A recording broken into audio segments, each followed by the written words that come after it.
একবার ভাবুন তো, আপনার সবচেয়ে প্রিয় মানুষটা মারা গেছেন, শেষবারের মতো তাকে ছুঁয়ে দেখছেন, কিন্তু তাকে মাটিতে কবর দিয়ে দেওয়া নয়, কিংবা চিতা জ্বালিয়ে তার দেহ দাহ করে দেওয়াও নয়, বরং তার শরীরের মাংস রান্না করে খেয়ে নেওয়াই ছিল তার প্রতি ভালোবাসা ও শ্রদ্ধা জানানোর একমাত্র উপায়। শুনতে ভয়ঙ্কর লাগছে, তাই না? ভাবছেন ক্যানিবালিজম বা নরখাতকদের গল্প বলবো। না, গল্প নয়, সত্যি ঘটনা। ঘটনা না বলে এটাকে একটা প্রথাও বলা যায়। আজ থেকে মাত্র কয়েক দশক আগেও পৃথিবীর এক প্রান্তে এটাই ছিল একটি জনগোষ্ঠীর স্বাভাবিক অন্ত্যেষ্টিক্রিয়া। মানে মানুষ মারা গেলে মৃতদেহের মাংস খেয়ে নেওয়াই ছিল রীতি।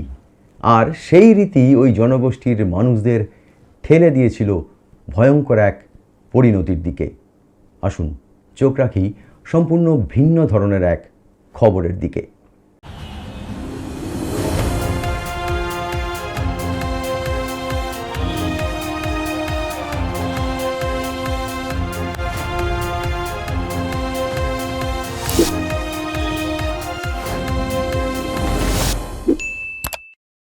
ভাবুন একবার, আপনার জীবনের সবচেয়ে প্রিয় মানুষটা আর নেই, মানে মারা গেছেন। শেষবারের মতো তার মুখের দিকে তাকিয়ে আছেন আপনি, তার হাতটা ছুঁয়ে দেখছেন, চোখের সামনে ভেসে উঠছে অগুন্তি স্মৃতি। কিন্তু এখানে এই গল্পটা থেমে যায় না, কারণ সেই সমাজে সেই মৃত মানুষটার দেহ মাটিতে কবর দিয়ে দেওয়া হয়নি, এমনকি চিতা সাজিয়ে মৃতদেহ দাহ করে দেওয়াও হয়নি, বরং সেই সমাজে ভালোবাসা ও শ্রদ্ধা জানানোর একমাত্র নিয়ম ছিল তাকে খেয়ে নেওয়া। শুনতে ভয়ঙ্কর লাগছে, তাই না? কিন্তু আজ থেকে মাত্র কয়েক দশক আগেও পৃথিবীর এক প্রান্তে এটাই ছিল একটি প্রজাতি বা জনগোষ্ঠীর স্বাভাবিক অন্ত্যেষ্টিক্রিয়া। প্রশান্ত মহাসাগরের বুকে অবস্থিত দ্বীপ রাষ্ট্র পাপুয়া নিউগিনি। ঘন জঙ্গল, দুর্গম পাহাড়, বিচ্ছিন্ন গ্রাম আর শত শত আদিবাসী জনগোষ্ঠীর দেশ। এই দেশের পূর্ব পার্বত্য অঞ্চলে একসময় বসবাস করত ফোর নামে একটি আদিবাসী সম্প্রদায়। আধুনিক পৃথিবী থেকে বহু দূরে থাকায় জনগোষ্ঠীর জীবনযাপন, বিশ্বাস আর সংস্কৃতি ছিল সম্পূর্ণ আলাদা। তারা মৃত্যুকে ভয় পেতেন না। তাদের কাছে মৃত্যু মানে ছিল জীবনের শেষ নয়, বরং আত্মার নতুন যাত্রার শুরু। ফোর জনগোষ্ঠীর বিশ্বাস ছিল খুব স্পষ্ট এবং দৃঢ়।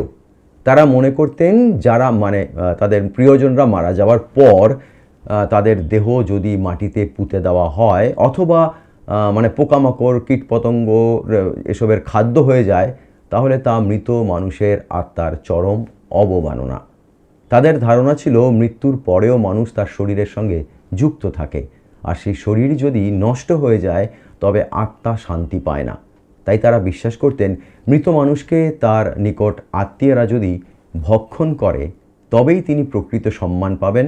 তার স্মৃতি, তার শক্তি, তার গুণাবলী, যাবতীয় সব কিছু পরিবার আর সম্প্রদায়ের মধ্যেই থেকে যাবে।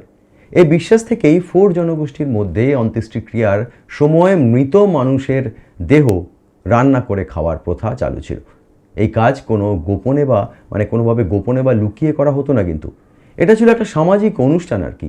গোটা গ্রাম জড়ো হতো, পুরুষ, নারী, শিশু সকলেই অংশ নিত এই প্রক্রিয়ায়। তবে সবচেয়ে গুরুত্বপূর্ণ বিষয় ছিল এই ভক্ষণ প্রক্রিয়ায় নারীরা এবং শিশুরাই বেশি করে সামিল হতেন। বিশেষ করে মৃত মানুষের মস্তিষ্ক এবং অভ্যন্তরীণ অঙ্গ তারাই খেয়ে নিত। এর পেছনেও ছিল সামাজিক বিশ্বাস। ফোর জনগোষ্ঠীর সমাজে পুরুষদের যোদ্ধা হিসেবে দেখা হতো। তারা মনে করতেন মৃতের দেহ ভক্ষণ তাদের জন্য নয়, পুরুষদের জন্য নয়, এই দায়িত্ব শুধু নারীদের এবং শিশুদের। বছরের পর বছর ধরে এই প্রথা চলে এসেছে, কেউ প্রশ্ন তোলেনি, কারণ সকলেই বিশ্বাস করত যে এটাই সঠিক, এটাই প্রিয়জনকে ভালোবাসা ও শ্রদ্ধা জানানোর সঠিক পথ বা একমাত্র পথ। কিন্তু 1950-এর দশকে এই সমাজে অদ্ভুত এক পরিবর্তন লক্ষ্য করা যেতে শুরু করে। ফোর জনগোষ্ঠীর মানুষরা এক অজানা রোগে আক্রান্ত হতে থাকেন। প্রথমে সামান্য কাঁপুনি, তারপর হাত পা কাঁপতে শুরু করে। ধীরে ধীরে হাঁটাচলা করার ক্ষমতা নষ্ট হয়ে যায়।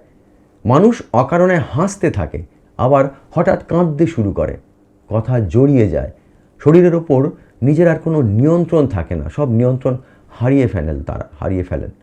তারপর ধীরে ধীরে কয়েক মাসের মধ্যেই মৃত্যু ঘটে। এই রোগের নাম দেওয়া হয় কুরু, স্থানীয় ভাষায় যার অর্থ হলো কাঁপুনি। রোগটা এতটাই ভয়াবহ ছিল যে কোনো চিকিৎসায় কাজে আসছিল না। কিন্তু সবচেয়ে আশ্চর্যের বিষয় ছিল, এই রোগে পুরুষদের তুলনায় নারী ও শিশুরাই অনেক বেশি মারা যাচ্ছিলেন। এই বিষয়টি বিজ্ঞানীদের দৃষ্টি আকর্ষণ করে। অস্ট্রেলিয়া এবং ইউরোপ থেকে গবেষক দল পাপুয়া নিউগিনিতে পৌঁছন। তারা বছরের পর বছর ধরে ফোর জনগোষ্ঠীর জীবনযাপন, খাদ্যাভ্যাস, সামাজিক রীতি, ধর্মীয় বিশ্বাস সব কিছু গভীরভাবে পর্যবেক্ষণ করতে শুরু করেন। ধীরে ধীরে তারা এমন একটি সত্যের মুখোমুখি হন যা গোটা বিশ্বকে স্তম্ভিত করে দেয়। গবেষণায় দেখা যায় কুরু রোগ ছড়াচ্ছে মৃত মানুষের মস্তিষ্ক খাওয়ার কারণে।